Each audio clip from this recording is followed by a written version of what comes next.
Passez un bon moment devant votre programme avec la Matmut. Le GT Tour vous est présenté par Module, partenaire officiel.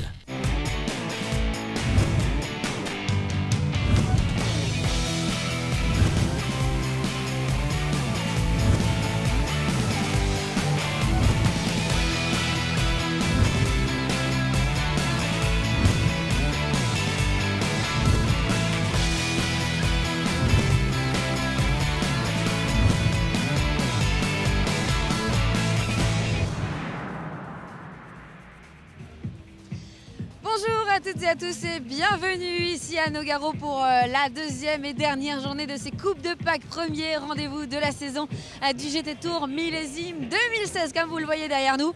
Eh bien, écoutez, l'ambiance est au rendez-vous, beaucoup de monde, des shows trial, BMX, voilà, c'est un petit peu l'ambiance du week-end, Adrien. Ouais, je suis ravi d'être sur la Coupe du Monde de moto freestyle, vraiment j'ai hâte de commenter cette course qui s'annonce exceptionnelle. Bon, trêve de plaisanterie, Adrien, on va rapidement parler du planning de cette journée parce que les courses évidemment commencent en ce moment même sur ce tracé de Nogaro. On va se retrouver dans quelques instants pour la première course de la journée. Il s'agit bien sûr de la deuxième course de Coupe de France Clio Cup et puis on se retrouvera en tout début d'après-midi avec le championnat de France FFSA GT et Proto, départ à 14h10 évidemment en direct. On sera avec vous pour vivre la grille de départ juste avant et puis dans la fin de l'après-midi on retrouvera la RCZ Racing Cup pour clôturer ce superbe meeting de Nogaro. Avant de s'intéresser à la Clio Cup qui va bientôt partir sur cette grille de départ, on va prendre des nouvelles évidemment, Adrien, de Sacha Boatman. Vous ne l'avez peut-être pas vu hier ou vous l'avez peut-être vu en direct sur nos antennes et sur les antennes d'Eurosport. Il y a eu un accident assez sérieux hier, un gros crash de Sacha Boatman pendant la première course. On a des nouvelles de Sacha, il va bien. Adrien, c'est déjà la bonne chose. Oui, Sacha est sorti même hier soir, tard, de l'hôpital. Ils ont fait pas mal d'examens. Bon, c'était vraiment, dès qu'il est sorti de la voiture, on savait qu'il n'y avait rien de grave. On l'a juste emmené à l'hôpital pour vérifier si, après l'accident, il n'y avait pas à avoir de séquelles qui allaient se montrer quelques heures après. Il est sorti vers 23h30, je l'ai eu ce matin au téléphone, il va bien, il va même venir nous faire un coucou. Peut-être qu'il viendra vous dire un mot sur la grille de départ, mais voilà, plus peur que de mal pour Sacha, c'est la course automobile. Ça, c'est du beau spectacle, mais aussi des risques. Maintenant, ça nous montre une chose, c'est qu'on vit un spectacle, certes dangereux, mais avec des voitures extrêmement sécurisées. On peut le dire, il a tapé à 230 km/h et il n'a rien, il est sur ses deux jambes, il va bien. Donc c'est aussi dans un sens rassurant de voir l'aspect sécuritaire aujourd'hui qui entoure ce sport qui nous anime. Bon, et si Sacha nous regarde, on l'embrasse, mais on sait qu'il va venir, vous l'avez dit. Et on espère pouvoir lui faire dire un mot tout à l'heure sur la grille de départ pour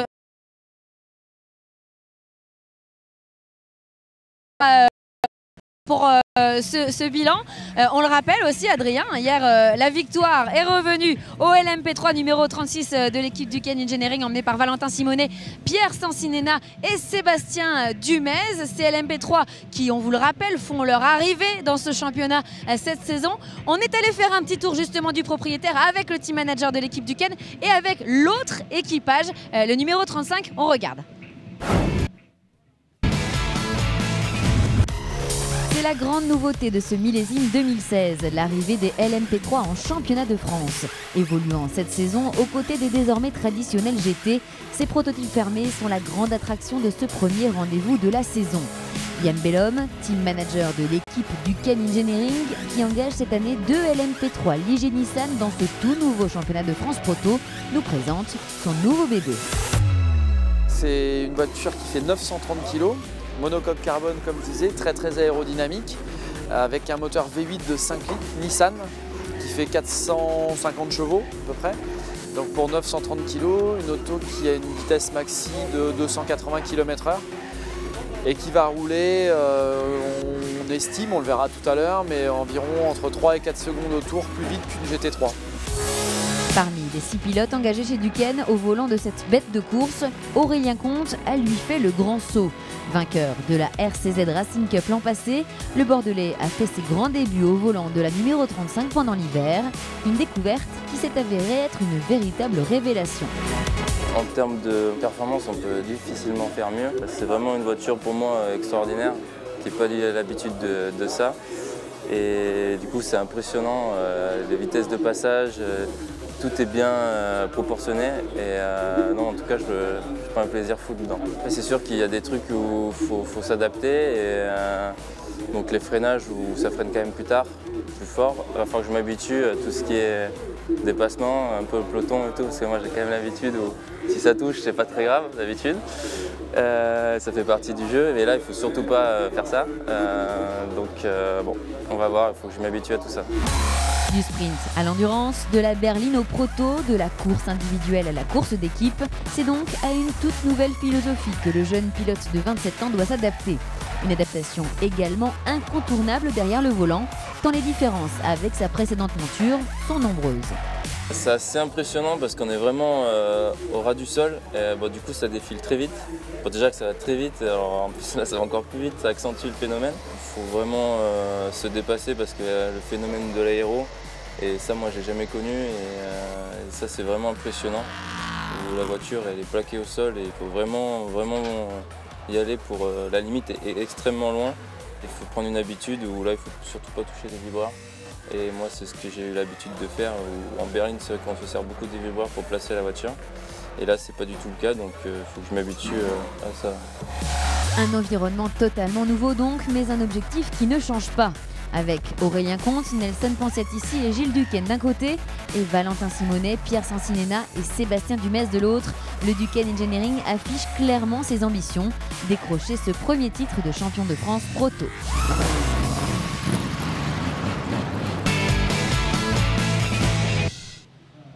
Voilà pour ce tour du propriétaire de ce LMP3 qu'on retrouvera donc cet après-midi avec à son volant évidemment les deux équipages du team Duquesne mais également ceux de Honoroc Automotive.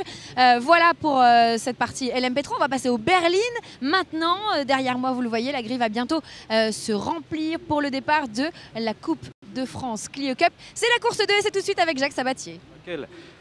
Bien, ce chrono était assez moyen. Il sera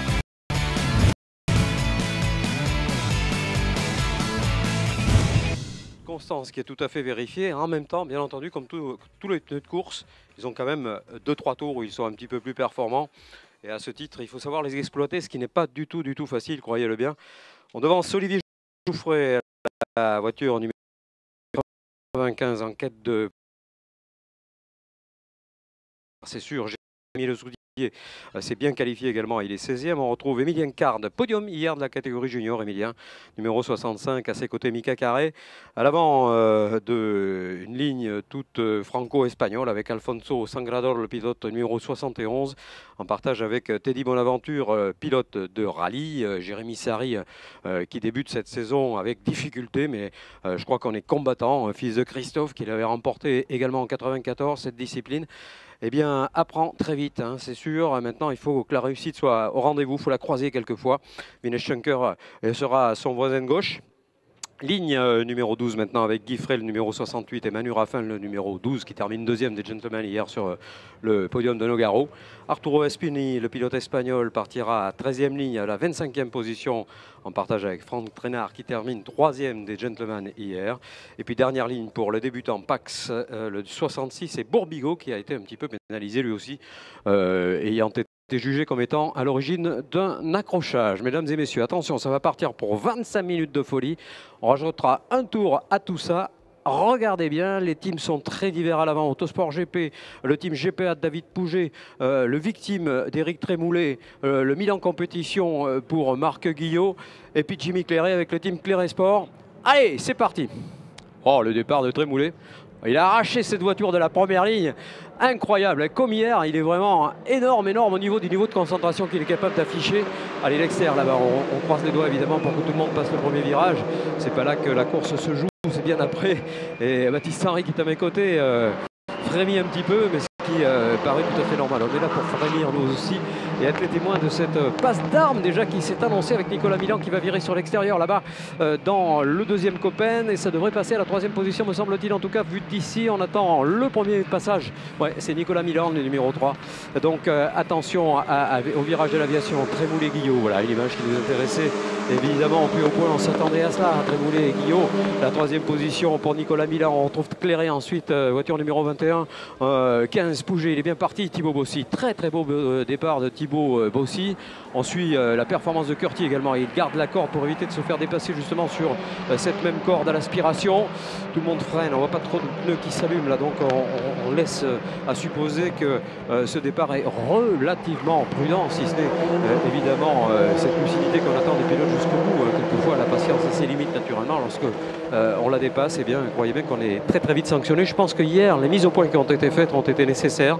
Il fallait vraiment calmer un petit peu la meute, là, dire à tout le monde attendez, la saison va être longue, et puis surtout le week-end, il ne faut pas l'arrêter dès la journée du samedi comme ce fut le cas malheureusement pour un des pilotes qui a été Paul Thénault. On a des nouvelles plutôt, il va bien, très bien, on est rassuré. Double tonneau pour le pilote Thénault, très rapide ceci dit parmi les jeunes. Trémoulet s'en va pas, Trémoulet ne s'en va pas. Par contre c'est un duo qui est en train de déjà au premier tour se former avec Trémoulet, avec Guillot, avec Milan qui va essayer de transformer ce duo en trio. La 21 ensuite, et il est bien Jimmy Cléré. On rappellera qu'hier il a fait une course absolument impériale où il y a des roues qui s'allument un petit peu là, On voit le groupe dans lequel figure Bernardi avec la 33, c'est Oskarsson le pilote suédois. Et Benoît Castagnet qui a bloqué un petit peu sa roue intérieure avant gauche. Voilà donc le duo. Voilà, ce trio qui était annoncé est en train de se former. Regardez bien, chers amis, mesdames, messieurs, parce que Nicolas Milan, lorsqu'il a décidé effectivement d'aller chercher les hommes de tête, et bien voilà ce qui se passe. C'est-à-dire qu'en quelques 2 tours seulement, il est en train de tout simplement refaire la différence qui était la sienne tout à l'heure.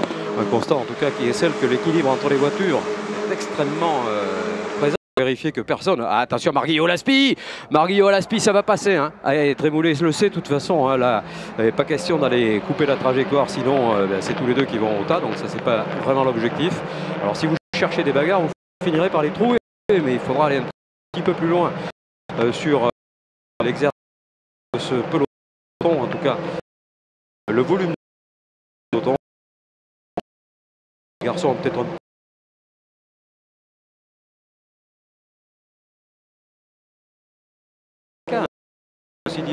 le niveau est tellement bon cette saison que l'on peut s'attendre à ce que les courses soient limpides et disputées, ce que l'on vient chercher naturellement ici sur ce type d'épreuve. Voilà la sortie de la courbe Claude Storez, courbe qui détermine l'entrée dans le lac, et là pour l'instant il est carrément rapide là. Le vainqueur sortant de cette catégorie, il l'avait remporté l'année passée d'un cheveu, ça s'est fait à la dernière course de la saison, tant mieux, c'est comme ça d'ailleurs qu'on voit les choses. Et Eric Trémoulet qui baisse un petit peu de rythme, on le voit. Alors il y a plusieurs raisons à cela, peut-être évidemment s'agit-il pour lui de laisser refroidir un petit peu ses pneus de manière à ressortir l'attaque ensuite, mais dans son miroir, il aperçoit tout simplement Nicolas Milan. Donc là, il ne faudra pas moisir, il ne faudra pas évidemment trop attendre. D'autant que ce trio est en train de s'échapper cette fois. Il est formé, on s'y attendait, et Milan est plus rapide. Attention, il y a une attaque de Milan qui est imminente maintenant. Milan qui va tenter de ressortir de la courbe de l'aviation en étant dans le pare-choc d'Éric Trémoulet pour déboîter justement au bout de la ligne droite. Contrairement à certaines autres catégories où on déboîte ici à la sortie de la courbe, là dans cette catégorie c'est beaucoup plus difficile. Il faut attendre que la voiture provoque cette de manière à ce que le phénomène d'aspi puisse fonctionner. Pourquoi? Bien parce qu'il y a beaucoup d'aéros sur ces voitures. Ce sont des voitures qui sont vraiment extrêmement efficaces en tenue de route. Elles ont été conçues pour ça. D'ailleurs, à l'époque, je me rappelle qu'on parlait de liaison au sol pour cette Clio dans sa 4e version. Et bien sûr, lorsqu'on va évoluer les voitures dans la version Cup qui sont développées par Renault Sport Technologies, bien, on peut vite imaginer que le résultat est extrêmement probant. Alors pour l'instant, beaucoup de sagesse dans ce peloton. On va même prendre le temps de décrire ce qui se passe derrière Pouget qui occupe la 5e position.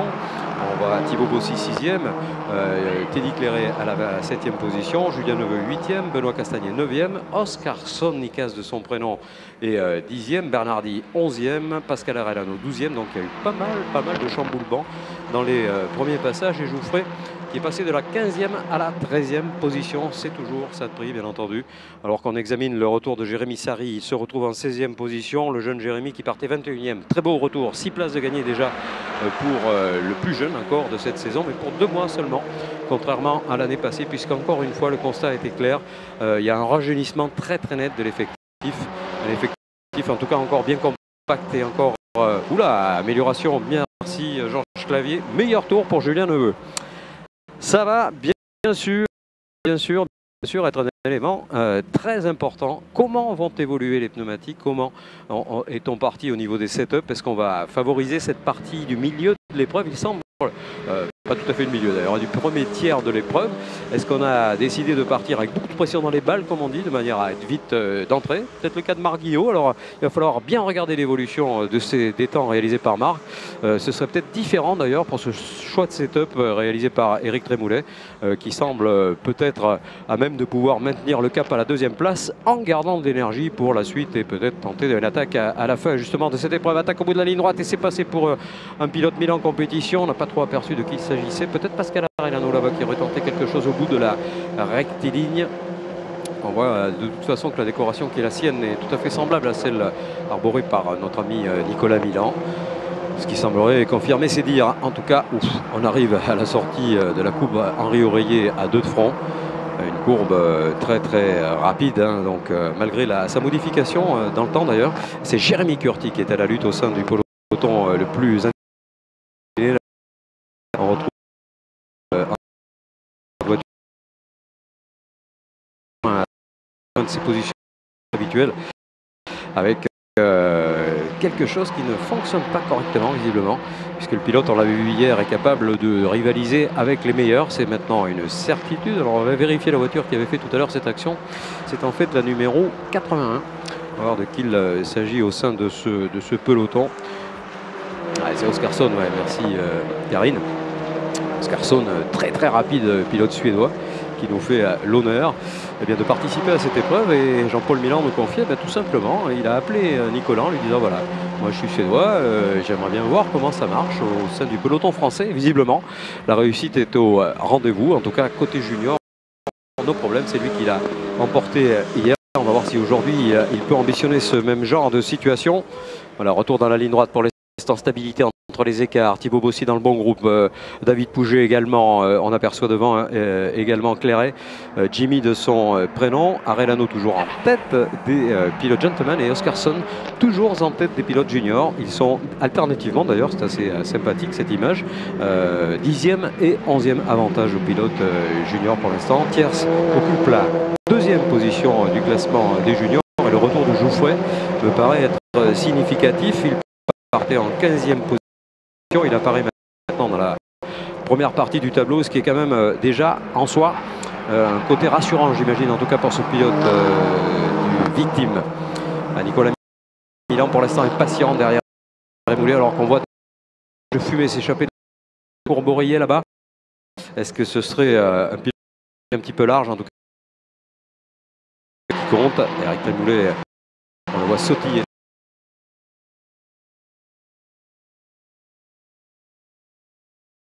Mais pour l'instant difficile à suivre, bien que n'étant pas des 1 minute 40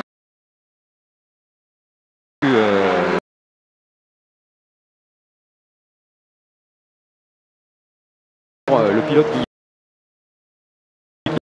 essaie justement de tirer encore, sortie très large là-bas et la voiture qui vient de se produire et la victime, là voilà l'origine de cette fumée. Ah, c'est Jérémy Le Soudier, un des jeunes pilotes également. Jérémy qui a un petit peu aidé, hein, qui a été un petit peu aidé dans cette opération. Et on verra s'il y a justement à tirer des conclusions, ou au moins peut-être des remarques de la part des juges arbitres. C'est eux qui prennent toutes ces décisions-là. Bien sûr, de l'action, on ne va pas se hasarder.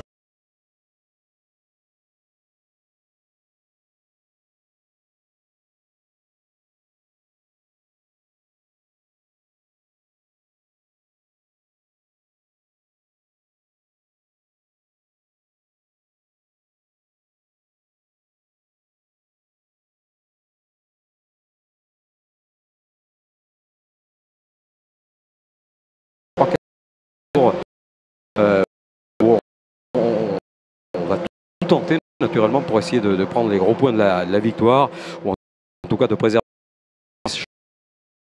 le podium. Retour annoncé c'est pour pas mal de pilotes. Ça continue à revenir pour Jérémy Sarri qui occupe désormais la 17e position du groupe. Manu Raffin est un petit peu à la peine à la 19e position. Manu Carré qui claque. C'est pour le gain de cette 11e position détenue numéro 4.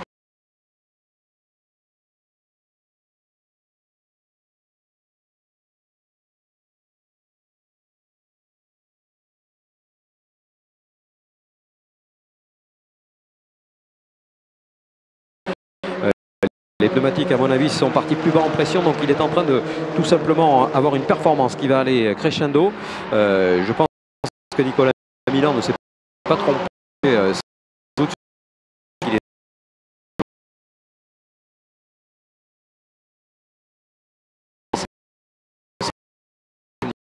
Milan qui défense Jimmy Claret. On retrouve David Pouget, on retrouve Thibaut Bossy, on retrouve Teddy Clairet, on retrouve Julien Neveu. Julien qui a été l'auteur, on le rappelle tout à l'heure, du meilleur tour en course et qui reste pour l'instant dans le top 10, 8e position. Les bons points qui vont avec. C'est ce qui est en train de nous proposer un début de saison tout à fait splendide pour Julien. Voilà, les voitures se regroupent, on le sent, on a bien la sensation que Moulet est en train de à la voiture.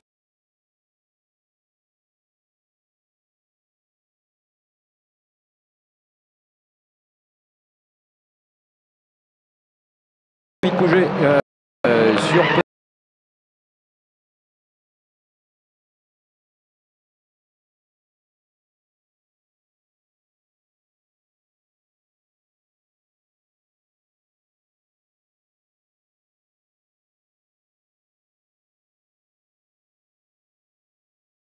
va première dans le groupe et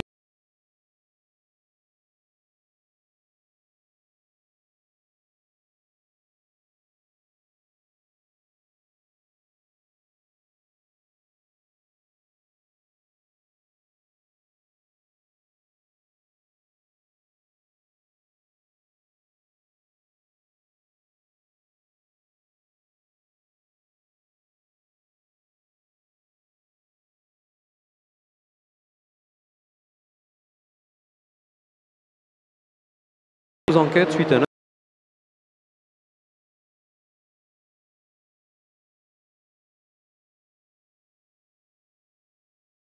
un déploré. Je crois que pour lui, c'est une course un petit peu délicate. Ouh là là,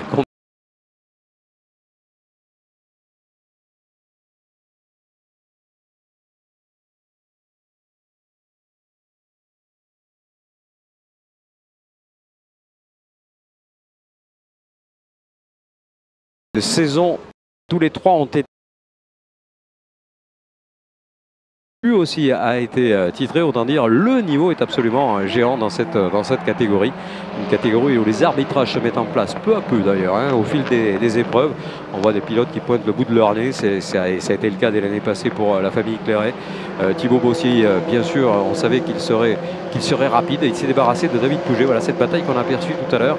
C'était entre ces deux-là et pour l'instant avantage au pilote Bossy. Est-ce que cela va durer d'ailleurs? C'est pas certain. Ils viennent de couper la ligne du S2, c'est-à-dire qu'on arrive tout simplement dans ce double droit des anciens stands, extrêmement sympathique, hein, mais à la fois on le voit sur des œufs, il faut vraiment pas trop en faire pour pas aller sur le vibreur, parce qu'on a déjà vu dans l'histoire des voitures ensuite être propulsées dans le muret côté droit, bizarrement d'ailleurs, parce que la voiture reprend de l'adhérence tout simplement, et après il est très difficile de la maîtriser. À l'image, on retrouve David Pouget, cette fois-ci beaucoup plus conséquent, même s'il a perdu cette position de 5e tout à l'heure, à l'avantage de Thibaut Bossy. Et une certaine stabilité, encore une certaine sagesse, alors que Julien Neveu s'est fait passer par Teddy Clairet. Attention, Julien qui ne doit pas perdre pied, doit marquer des gros points lui aussi. Si le potentiel qui s'est affiché hier se confirme à d'autres occasions, évidemment, ça pourrait changer beaucoup de pronostics. Oh là, le travers de Nicolas Milan, le travers de Milan façon Andros, et voiture récupérée, mais place non pas perdue, mais espace créé avec le second. Et Nicolas Milan qui a récupéré une situation que beaucoup de pilotes auraient perdu, hein, ça c'est sûr, mais ça prouve en tout cas une chose, c'est qu'il est à la limite, Nicolas Milan, et ça c'est bien. D'ailleurs, quand on en parlait avec lui et qu'on lui demandait qu'est-ce qu'il pensait du niveau cette année, il disait ben, les autres vont plus vite que moi. Bon, pas beaucoup plus vite, hein, pour l'instant en tout cas. Ça n'est pas vérifié par cette situation qui permet à ce trio de rester groupé. Et voilà une attaque de Bossy, bien vu mon ami Thibaut, et la contre-attaque immédiate, oh là là, de Clairet, Jimmy Clairet qui va reprendre son bien. À Thibaut, c'est sûr, si on perd le point de corde, mais il sait que dans le gauche suivant, il a la corde, donc il va la garder. Et on va ressortir de cette courbe en tête d'un groupe duquel il va essayer de s'échapper maintenant pour rejoindre le trio de tête, ce qui lui permettrait d'ambitionner naturellement un podium. Voilà, Thibaut, il va bien aujourd'hui, hein. On sent qu'il a retrouvé ses marques, il a retrouvé ses sensations. Mais je peux vous dire que Clairet ne se va pas vendre sa peau aussi facilement, d'autant que derrière, il y a des pilotes qui sont par exemple la voiture numéro 15, on pense également à l'autre d'éclairé, c'est-à-dire Teddy. On pense bien entendu à Julien Neveu qui fait partie également de ce groupe de rapides là, avec Castagnier qui pour l'instant reste dans le top 10 et Oscarson qui n'a pas réussi de diable de Pascal.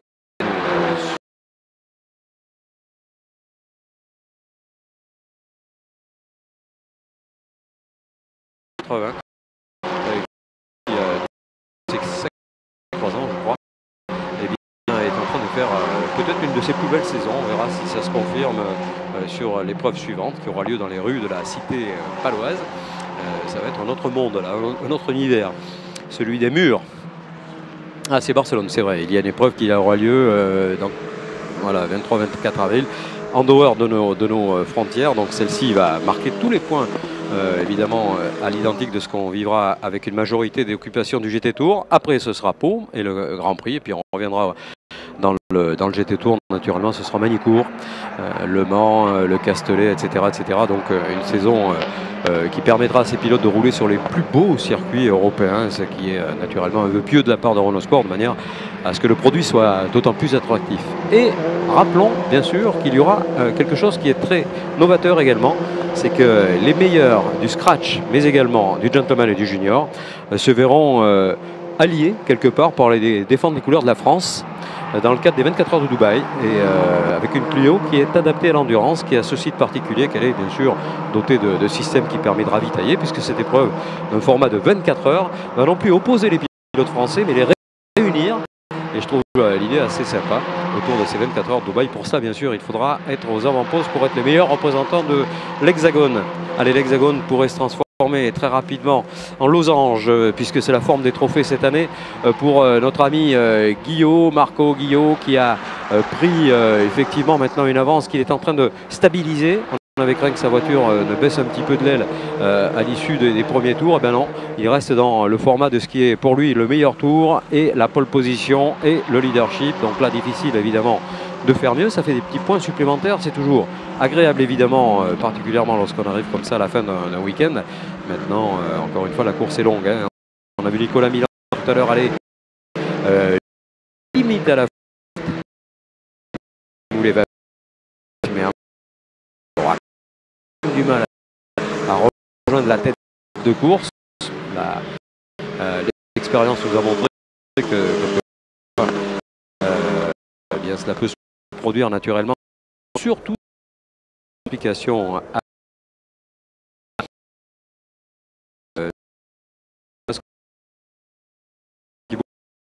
devant Jimmy et puis David Pouget et puis Teddy Clairet et Julien Neveu. Voilà, ces animateurs du groupe de chasse. À l'arrière, pas si loin, on retrouve Castagnier, l'Albigeois numéro 27. Et puis toujours des retours, mais ça devient comme attaque d'Olivier. Olivier Jouffre et la voiture du victime numéro 95 passé à la là-bas. Est-ce qu'il se contre-attaqué d'ailleurs dans son ambition d'améliorer sa position? Et ouais, malheureusement, ça ne suffira pas pour l'instant. Un peloton dans lequel évolue bizarrement loin Jérémy Curti. On ne sait pas trop ce qui s'est passé entre hier et aujourd'hui.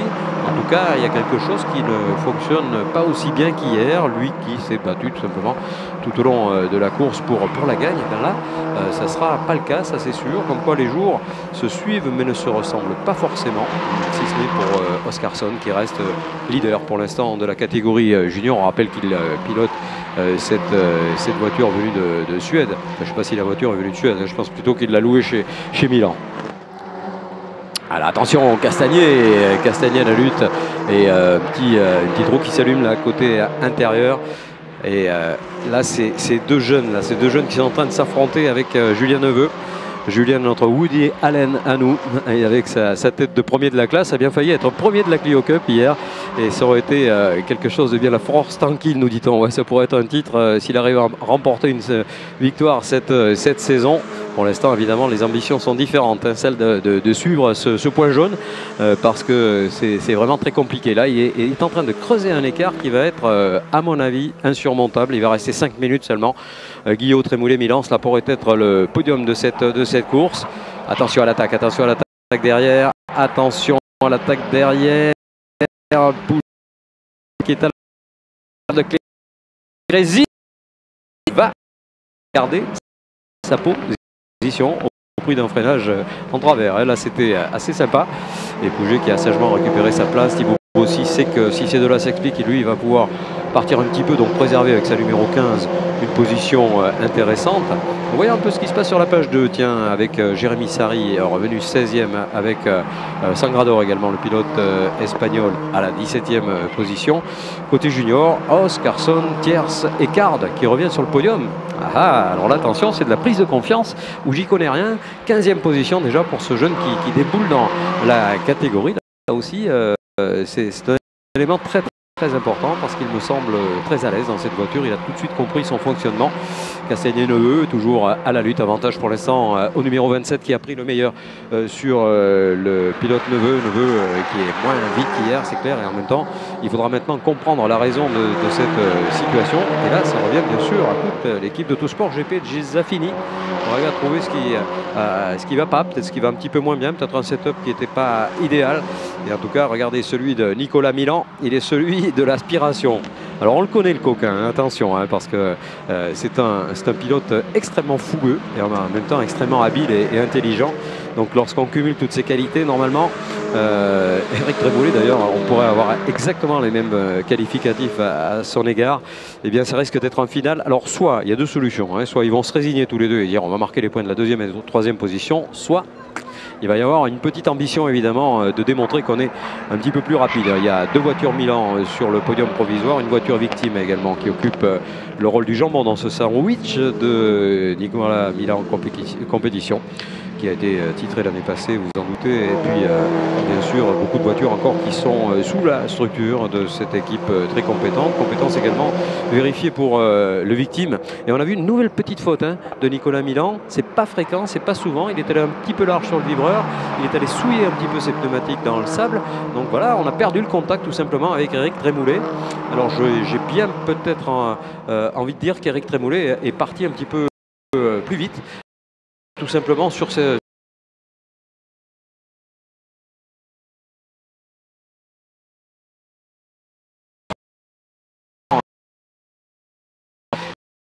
Trémoulet, c'était maintenant par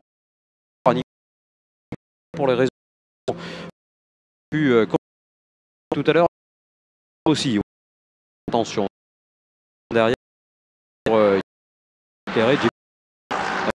il n'est plus qu'à quelques longueurs du pilote Bossy. Le RTB2S aussi sont dans d'autres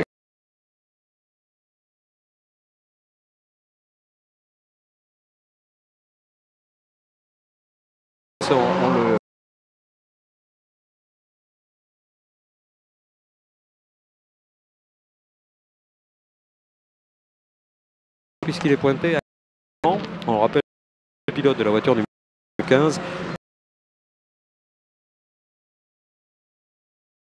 Rapide parce qu'il y a devant et il y aura Terré derrière également. Deux belles références.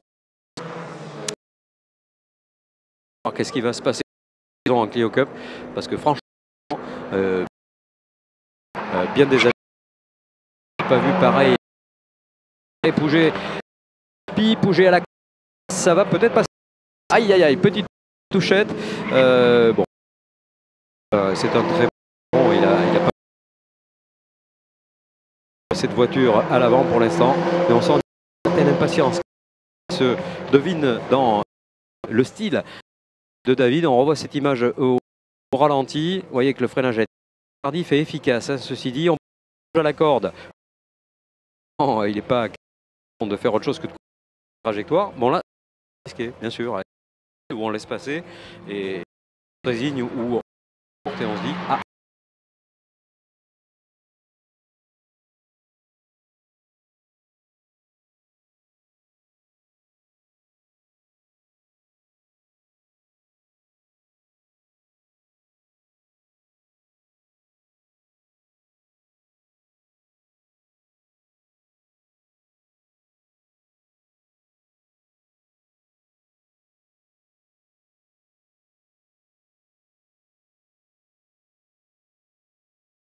Toute fin de cette ligne droite, donc c'est pas suffisant. Alors que la Pouget revient sur Clairet, et là cette fois il a bien compris la leçon du dernier passage, et cela pourrait bien passer. Pouget à la corde, et c'est passé cette fois. Ouais, joli, joli, joli, ça c'est vraiment du talent à l'état pur.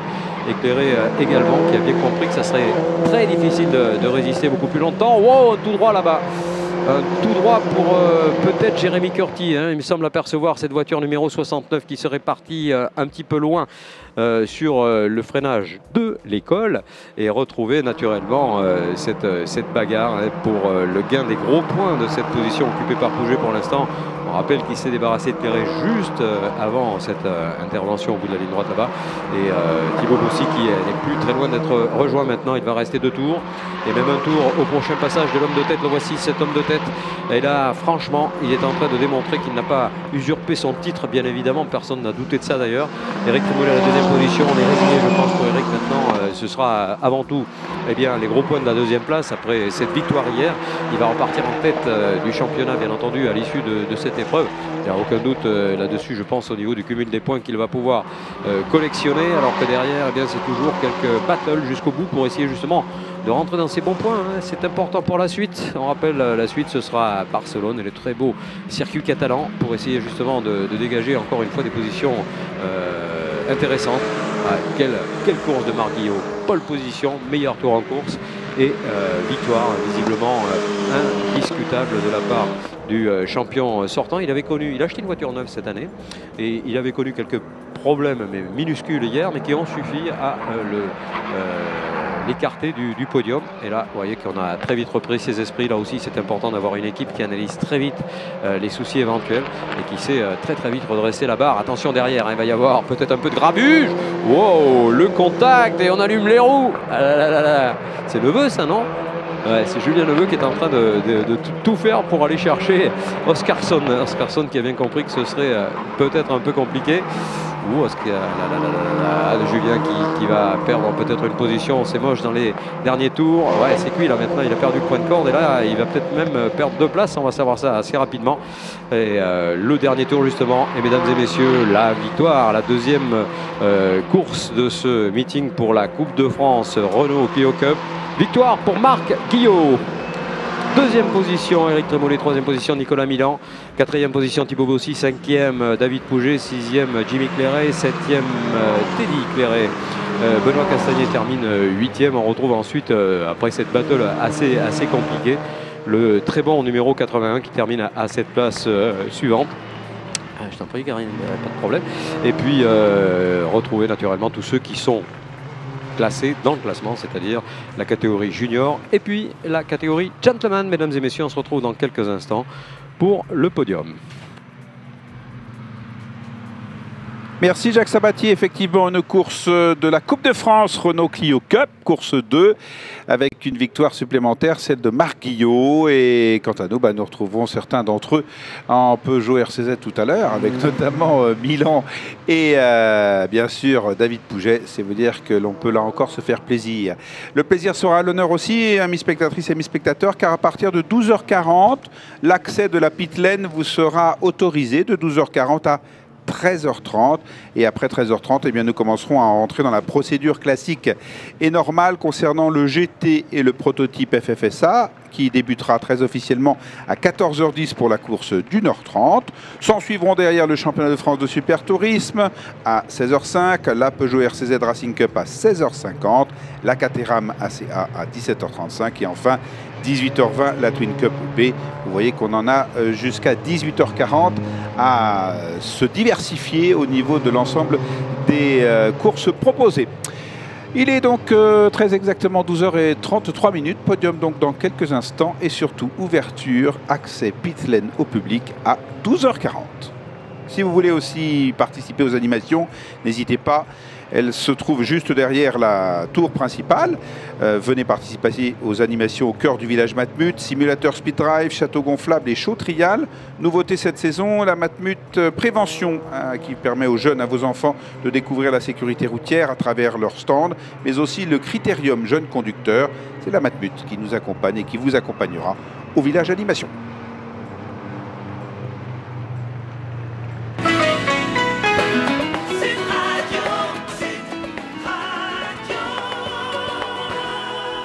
Sud.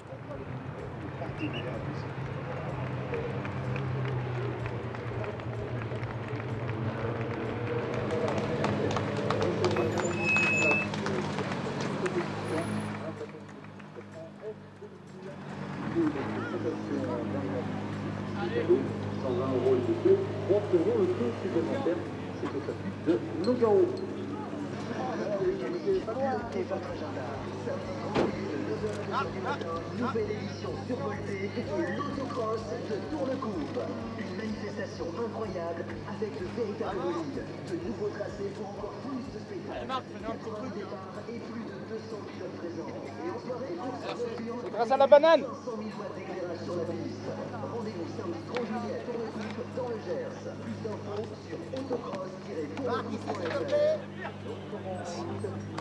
Vous accueille de l'autre côté de la Pastation. C'est bon?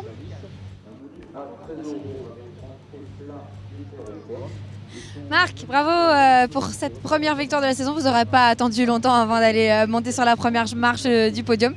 La pole, la victoire, course parfaite? Pas tout à fait parfaite, mais l'objectif est là. J'ai pris un mauvais départ, enfin ou plutôt Eric a pris un très bon départ. Heureusement, j'ai pu le doubler tout de suite. Et puis il était très vite dans les premiers tours. Il n'a pas réussi à prendre mon aspiration, donc c'était une bonne chose. Et puis après, garder l'écart, c'était compliqué, mais j'ai essayé de ne pas faire de faute. Il n'en a pas fait trop non plus, donc voilà, c'était l'objectif. Et 1 et 3 pour Milan, c'est bien. Dommage pour hier, mais bon, la saison est longue, voilà.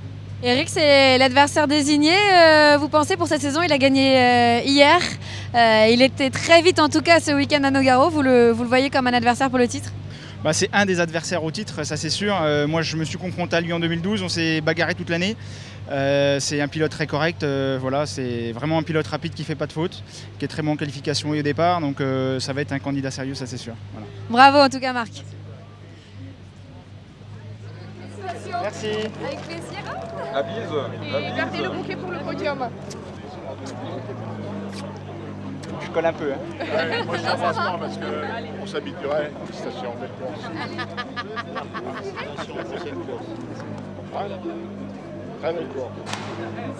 Heureusement que t'es là, quoi. Hein, si t'étais pas là, je fais quoi, moi? Ah putain, alors T'es au chaud bleu. Hein? T'es au chaud bleu. Ben non, toi, regarde ça, quoi.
ce tracé. S'agissant de la Coupe de France Renault Clio Cup, trouvé naturellement dans l'ordre de ce qui est troisième pour remonter au premier concert, nouvelle victoire de ce même team. Et puis, donc attention mesdames et messieurs, on va inviter le troisième pilote à venir sur le classement Scratch. Bien qu'on ait à attendre les hôtesses et rejoint en couleur Clio Cup. Du coup, à nous rejoindre Nicolas Milan, sous l'œil évidemment de nos vidéastes de talent.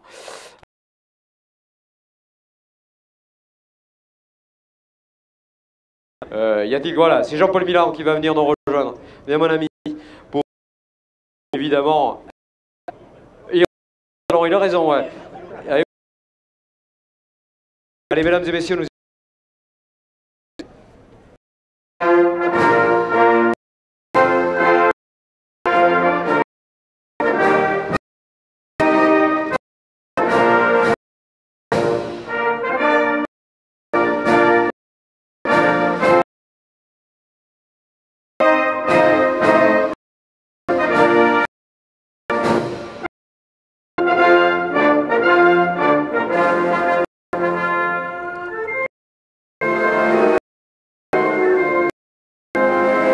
Voilà, merci. S'il vous plaît, Nogaro.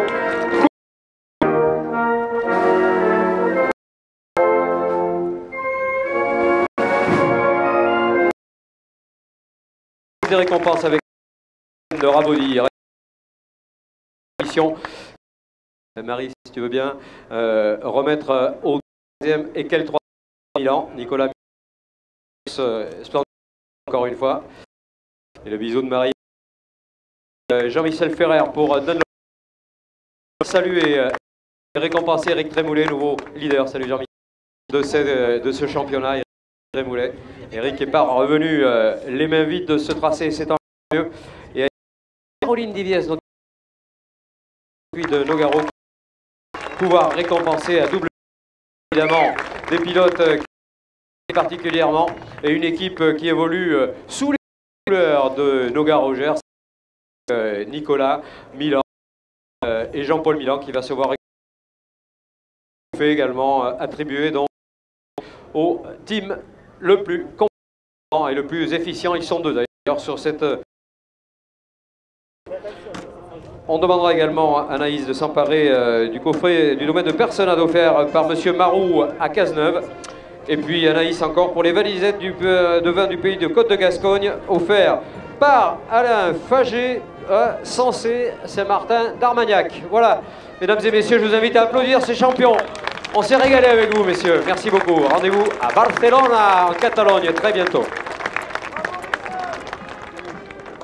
Allez, la banda qui va nous accompagner pour le podium suivant, sachant que vous avez rendez-vous en salle de presse avec Mimi, naturellement, qui va recueillir pieusement vos propos. Bravo Jean-Paul. Salut Marc, super.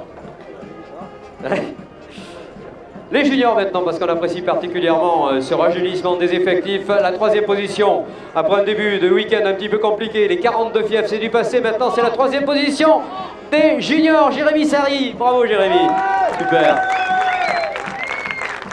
Deuxième position, bienvenue sur le podium, c'est pas fini, il y en aura d'autres. Corentin Thiers, vas-y Corentin, pour la deuxième position, pardon.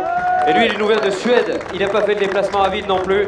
Monsieur Niklas Oskarsson, victorieux une nouvelle fois, bravo Niklas. Voilà messieurs, merci de cette performance. Marie-Hélène, si vous voulez bien récompenser le troisième pilote, Jérémy Sari, le plus jeune du groupe. Très très jeune, il a débuté à 15 ans cette discipline, ça c'est historique. Jean-Michel Ferrer pour la société Dunlop va pouvoir aller récompenser le deuxième Corentin Thiers. Corentin qui va pouvoir évidemment passer pas mal de messages sur Facebook avec ses nombreux amis qui vont saluer cette récompense. Et Caroline Diviès qui va aller récompenser le leader. On est très heureux que ce soit un Suédois, Niklas Oskarsson, auteur d'une course absolument splendide encore une fois. Il a évolué au beau milieu du classement tout au long de ce week-end. Bien vos trophées, messieurs. Ayez la gentillesse de monter sur la plus haute marche du podium pour les photographes. Vas-y Jérémy, monte avec Niklas. Vas-y Corentin, monte avec Niklas également. Et Jérémy Sari. Voilà, c'est ça. C'est la relève de la Clio Cup. On l'a sous les yeux. Immense merci. Allez, les papis maintenant avec les gentlemen et la position 2, 3e pour Guy Frey. Allez Guitou. C'était tôt hein, dans la matinée cette course, mais bon, il a quand même performé, bravo Guy, qui a réparé sa voiture hier soir tard encore. Manu Raffin à la 2e position. Manu qui a trouvé sur sa route un très bon également, puisqu'il retrouve les altitudes de la plus haute marche du podium. Monsieur Pascal Arellano qui remporte sa 2e victoire en gentleman. Bravo Pascal, super. Très belle course réalisée par Pascal Arellano et Marie-Hélène de Raboudy qui va pouvoir récompenser donc Guy Frey. Guy Frey qui a dû remonter sa voiture après des soucis hier et ça s'est très bien passé semble-t-il. Jean-Michel Ferrer va s'emparer du trophée aux couleurs Dunlop évidemment concernant en tout cas le soutien que l'on doit à ces pneumaticiens de qualité et de talent. Manu Raffin pour évidemment récompenser cette 2e position. Il reste dans la course au titre qu'il a déjà obtenu l'année dernière et c'est Caroline Diviès qui va aller saluer la performance réalisée par notre pilote de Superbike. On retrouvera le Superbike ici même d'ailleurs les 23 et 24 avril prochains à Nogaro. Messieurs, montez sur la plus haute marche si vous le voulez bien tous les trois. Guy, si tu veux bien monter avec Pascal pour les photographes. Manu pour les photos s'il te plaît. Voilà chers amis, c'est le lycée de la Clio Cup. Merci à Nogaro d'avoir été très attentifs à cette course. Ciao ciao, à bientôt. Merci Jacques Sabatier effectivement pour cette course de la Clio Cup. Nous allons maintenant permettre au public qui est un petit peu plus de 12h40 d'accéder.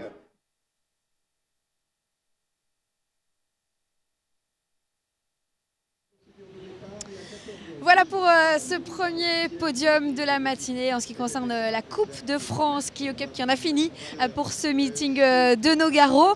Avant de marquer une courte pause, on va évidemment avoir notre nouveau rendez-vous. Il s'agit du top chrono, vous vous en souvenez, on en a parlé hier. Alors aujourd'hui, j'ai envoyé Adrien aller chercher un pilote parce que j'avais besoin d'un assistant. On va lancer tout de suite le top chrono et on se retrouve avec le pilote qu'on va mettre sur le grill aujourd'hui. Le top chrono.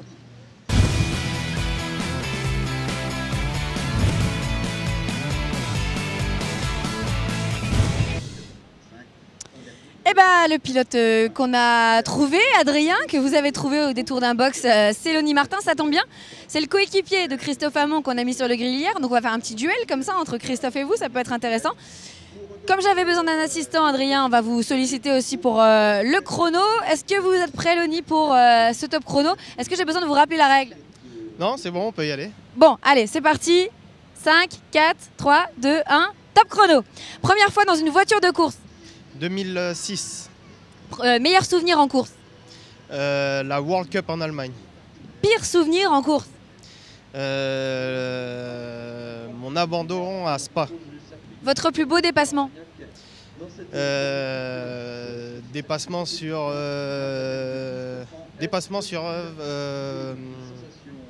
Ah merde. Dépassement sur un pilote de GT, je me rappelle plus c'est le nom. Oh bah c'est nul ça, Lonnie. Votre pilote de référence? Ça dépend entre Patrick Pilet et Sacha Botman. Votre circuit favori? Le Nürburgring. Le Grand Nürburgring? Ouais, le Nürburgring. Votre voiture de course préférée? La GT3R. Votre voiture de route préférée? La 97 GT3. La course de vos rêves? Les 24 heures du Mans. Et votre expression favorite liée au sport auto? T'es posé. Voilà, top chrono, on arrête. Et Adrien va nous annoncer le chrono. 1 minute et 1 seconde. 1 seconde? C'est 19 secondes de plus que Christophe Hamon. Ah, 1 minute et... 1 minute et 1 seconde, Christophe avait fait 1 minute et 20 secondes. D'accord, ok, très bien. Mais oui, donc c'est ce que je dis, 19 secondes de mieux. De mieux, 19 secondes de mieux que Christophe Hamon. 19 secondes, c'est un boulevard, Lonnie. Vous prenez la tête du classement et vous avez remporté le duel face à votre coéquipier, Christophe Hamon. Voilà pour ce deuxième top chrono du week-end. On va marquer une courte pause, le temps de laisser aux spectateurs la possibilité de venir découvrir ici ces autos qui sont exposées dans cette pit lane de Nogaro. Nous, on se retrouve justement avec ces sublimes LMP3 et les GT pour la deuxième course du championnat de France FFSA GT et Proto. Ce sera à suivre à partir de 14h10 le départ. Et nous, on se retrouve à 13h55 pour vous faire vivre la grille de départ en direct. À tout à l'heure.